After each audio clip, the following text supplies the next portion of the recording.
दोस्तों नमस्कार, मैं अजय कुमार वर्मा एसएनडीबीसी। तो आज का वीडियो दोस्तों बहुत ही इंपॉर्टेंट है और आप लोगों ने तो थंबनेल में देख भी लिया है कि मैं क्या आप लोगों को बताने वाला हूं वीडियो में। सबसे पहली चीज दोस्तों, जो आज के वीडियो में खास क्यों इस वीडियो को बनाता है वो है आपका ब्रायलर फार्मिंग में सबसे अहम भूमिका निभाने वाले एफसीआर का। एफसीआर का मतलब पहले आप लोग समझ लीजिए दोस्तों, इसका फुल फॉर्म होता है फूड कन्वर्जिंग रेशियो। ठीक है, फूड कन्वर्जिंग रेशियो होता है। तो एफसीआर जो होता है दोस्तों, इसके बारे में आज इस वीडियो में चर्चा होगी और एफसीआर को कैसे कंट्रोल किया जा सकता है। यदि आपका एफसीआर बहुत ही ज्यादा भाग रहा है तो उसको कैसे कंट्रोल करोगे और इसको कैसे इस पे नियंत्रण रखा जाए, ताकि हमारी जो बुक बनती है, यानी यदि हम कॉन्ट्रैक्ट फार्मिंग करते हैं तो वहां पे एक क्राइटेरिया दिया जाता है दोस्तों। कॉन्ट्रैक्ट फार्मिंग में एक क्राइटेरिया दिया जाता है जिसको बोलते हैं अपन कि अपनी तैयारी, प्रोडक्शन कास्ट जो होता है दोस्तों, ये आपका होना चाहिए एक निश्चित। जैसे कि अभी बहुत सारी कंपनियों का अलग अलग अपना एक प्रोडक्शन कास्ट है। किसी का 97 रुपए है तो दूसरे वाली का आप देखते हो दोस्तों कि पहले वाली का अगर अभी 97 का जमाना चला गया, वो गर्मियों में होता है। इधर किसी का 90 है तो किसी का 84 है, किसी का 87 है। तो इस तरह से जैसे कि आपका सुगना हो गया, आईबी हो गई, शालीमार हो गई, शलवा हो गई, वेंकीज हो गई, पशुपति कंपनी हो गई, इस तरह तरह की बहुत सारी कॉन्ट्रैक्ट फार्मिंग कराने वाली कंपनियां हैं दोस्तों, जिसमें हमारे फार्मर भाई जुड़ करके काम करते हैं। दूसरे नंबर पे दोस्तों आपको एक चीज और बता दें कि बहुत सारे ऐसे फार्मर होते हैं जिनके यहाँ पर इतनी अच्छी, जो बड़ी अच्छी क्या बड़ी सारी कंपनियां अच्छी हैं दोस्तों, जो बहुत एशिया लेवल पे जो काम करती हैं। जैसे कि सुगना हो गई। सुगना दोस्तों आपकी एशिया की बहुत बेस्ट कंपनी मानी जाती है।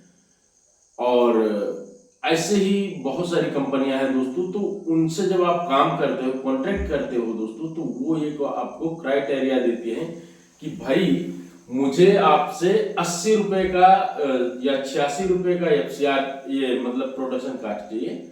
एफसीआर उनका निर्धारित होता है दोस्तों, वो कुछ निर्धारित करके भी देते हैं। जैसे कि आप मुझे, बहुत सारी कंपनियों में 1.6 का होता है, बहुत सारी कंपनियों में 1.55 का होता है, तो वो अलग बात है। अब हमारे फार्मरों के साथ प्रॉब्लम क्या आती है वो चीज आपको बताता हूं।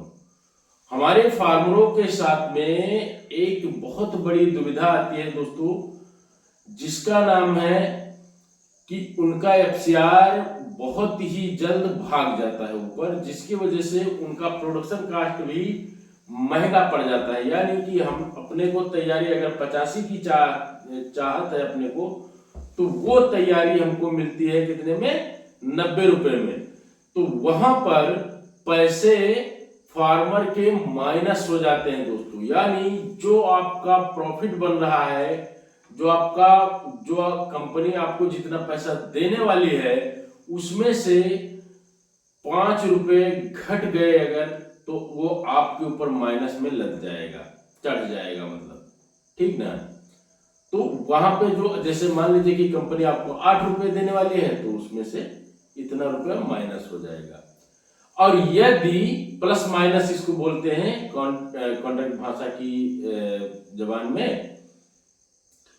और यदि दोस्तों आपका प्रोडक्शन कास्ट, मान लीजिए कि कंपनी ने निर्धारित किया है कि आपको 86 में देना है, मुझको प्रोडक्शन कास्ट जो है 86 होना चाहिए, और वहां पर किसी फार्मर के द्वारा यदि ये प्रोडक्शन कास्ट नीचे आ गया, यानी कि मान लीजिए 86 का आपसे डिमांड है कि 86 रुपए में आपको देनी है बुक, और आपने क्या किया, आपने उसमें 4 चांद लगा दिए।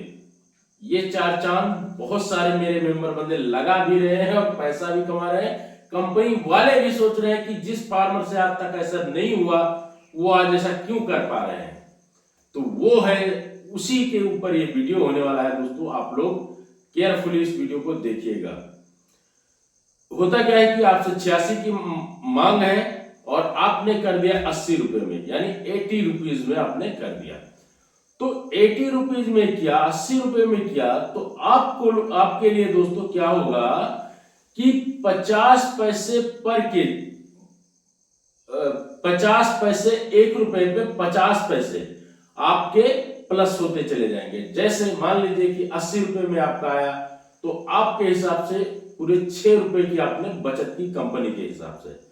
तो आपको उस कंपनी के द्वारा 3 रुपए आपको प्राप्त होंगे। 1 रुपए में 50 पैसा आपको मिलेगा। ठीक है, आशा करता हूं कि ये चीज आप लोगों को समझ में आ गई होगी। अब जो हमारे भाई निजी फार्मिंग करते हैं उनको दिल से सलूट, क्योंकि वो खुद पे डिपेंडेंट हैं और ऐसे फार्मरों को मैं बहुत अच्छे से हेल्प भी कर रहा हूं दोस्तों, ताकि वो ना एक बार अपना खुद का साम्राज्य खड़ा कर ले जाए तो किसी के सामने खड़े होने की जरूरत उनको नहीं पड़ने वाली है।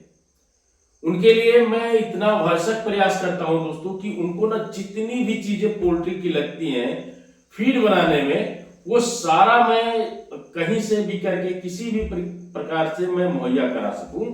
और मुहैया ही नहीं दोस्तों, बल्कि मैं आपको बता दूं कि उनके साथ मैं इतना ज्यादा वो है कि अगर उनको किसी भी चीज को प्राप्त करने में दिक्कत होती है, जैसे कि आपने काम शुरू कर दिया, यदि आपके गांव में या आपके क्षेत्र में मक्का मिल जा रहा है और आपको डीओसी नहीं मिलती है, तो उसका भी मैं समाधान करता हूं दोस्तों। ये जो FCR भगता है, इसका 2-3 कारण है। पहला कारण है कि कहीं ना कहीं आपकी बीट में समस्या हो सकती है, तो FCR भगेगा। यानी कि आपका मुर्गा जिस तरह से फीड खाता है उसी तरीके से फीड निकाल देता है यदि, तो आपके लिए ये एक घातक सिद्ध हो सकता है। और आपको दोस्तों देखोगे कि बाद में FCR आपका भाग जाएगा। तो हमेशा डाइजेशन का ध्यान रखना है और डाइजेशन को इतना बेहतर रखना है अपने बर्ड का कि जो आपका फीड खाए बर्ड उतना वजन देके जाए। दूसरे नंबर पे दोस्तों सबसे इंपॉर्टेंट है, मोर्टेलिटी को 25 डेज के बाद बिल्कुल ही केयरफुली लेके चलना है। तो इसके लिए दोस्तों आप लोगों को ध्यान रखना है कि जैसे ही कोई मोर्टेलिटी होती है तो वहां पर आपको क्या करना है कि तुरंत उसका PM करना है, पोस्टमार्टम करना है।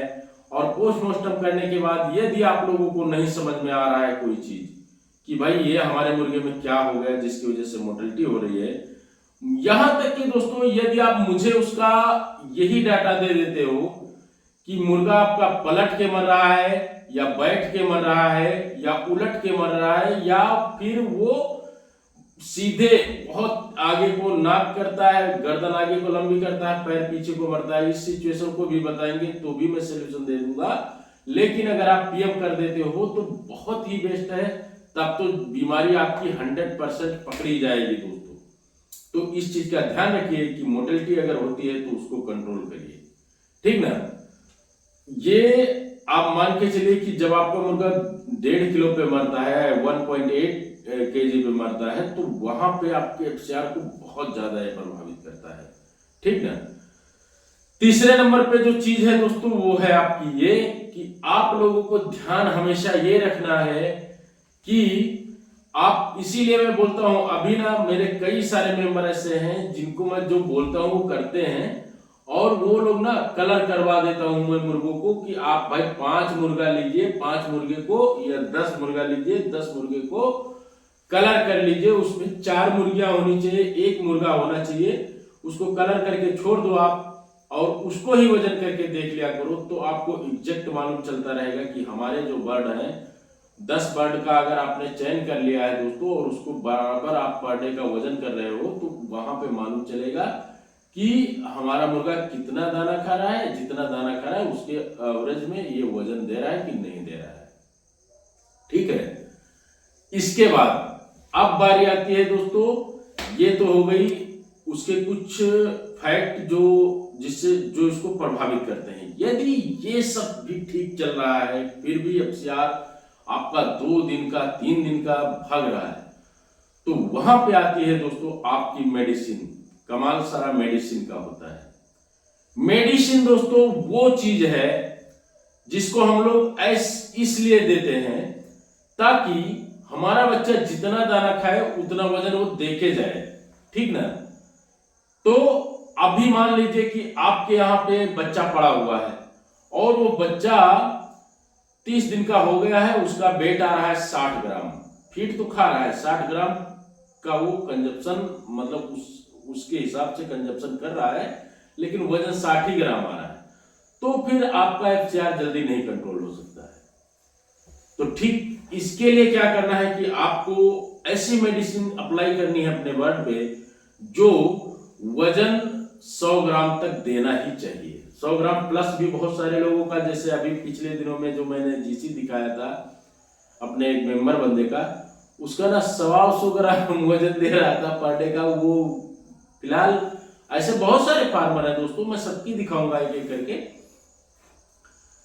तो ये इस तरह से अगर आप खिलाते पिलाते हो तो वो एफसीआर कंट्रोल हो जाएगा। दिन में आपको फीड बिल्कुल नहीं देनी है दोस्तों। दिन में इतना रात में फीड लगाइए कि मुर्गा जो है आपका उतना फीड खा ले, और इसके बाद दिन में वो शांति से 11 बजे से लेके शाम तक वो आराम से शांति से बैठे फार्म में, तो उसका डाइजेस्ट भी हो जाएगा। अगर दोस्तों इसमें दवाओं के बारे में बता दूं तो आप ना ग्रोटेक, पायरोकोलियल ये नहीं मिल पा रहा है, तो इसका अल्टरनेट भी है, लेकिन उसके कुछ साइड इफेक्ट जो मैंने भी फेस किया है, आप लोग भी फेस करेंगे दोस्तों, जिसका नाम है जिप्रोमिन या बहुत सारे और भी बहुत सारे हैं, लेकिन इनको एक बार चला दिया ना तो फिर आपको चलाना ही है लास्ट तक। ये इनकी इस मेडिसिन की खूबी है। और फर्स्ट डे में आप दोगे तो थोड़ी सी मोर्टेलिटी बढ़ जाती है, ये इसकी एक खूबी है दोस्तों, है ना। बाकी वजन दिलाता है, मैं ऐसा नहीं बोलता हूँ वजन दिलाता है, लेकिन इसके लिए आपको पहले से ही मेहनत करना पड़ेगा। 25वें दिन से ही इसकी हल्की डोज आपको देना शुरू कर देना होगा। इसके बाद बारी आती है दोस्तों आपकी कि यदि ये सब भी कर रहे हो फिर भी नहीं एफसीआर आपके हाथ में आ रहा है, तो आपको क्या करना है, रात में 2 बजे के बाद में लाइट बंद करना है। और लाइट बंद करने के बाद में दोस्तों आपको सुबह तक लाइट ऑफ रखना है। बीच में अगर चाहिए आपको तो एक बार ऑन कर दीजिए, जिससे आपका मुर्गा पानी वगैरह पी ले, ठीक ना, थोड़ा सा फीड खा ले, तो वहां पे कंजप्शन भी कम होगा और साथ ही साथ में ग्रोथ आएगा ही आएगा दोस्तों। ऐसे और भी सारे ट्रिक्स हैं दोस्तों जो मैं सभी लोगों पे अप्लाई कराता हूं, जिसकी वजह से और भी कई प्रकार के तरीके हैं दोस्तों इसको कवर करने के, और कवर भी हो रहा है। यहां तक कि मैं आपको बता दूं दोस्तों, अभी एक अभिषेक नाम का लड़का है जो मेरे मेंबर हैं, और उन्होंने ना सारी दवाएं जो है मेरे हिसाब से चलाई थी, और उनका बुक उनको नहीं लग रहा था कि ये अंडरकास्ट जाएगी, पर बहुत ही अच्छे से अंडरकास्ट गई। और उनका पैसा भी पेमेंट आने के बाद में मैं उनका भी वीडियो अपलोड करूंगा। तो आशा करता हूं दोस्तों कि यह वीडियो आप लोगों को पसंद आया होगा। अगर पसंद आया है तो वीडियो को लाइक कर दिया करें और अपने दोस्तों को शेयर करें। धन्यवाद।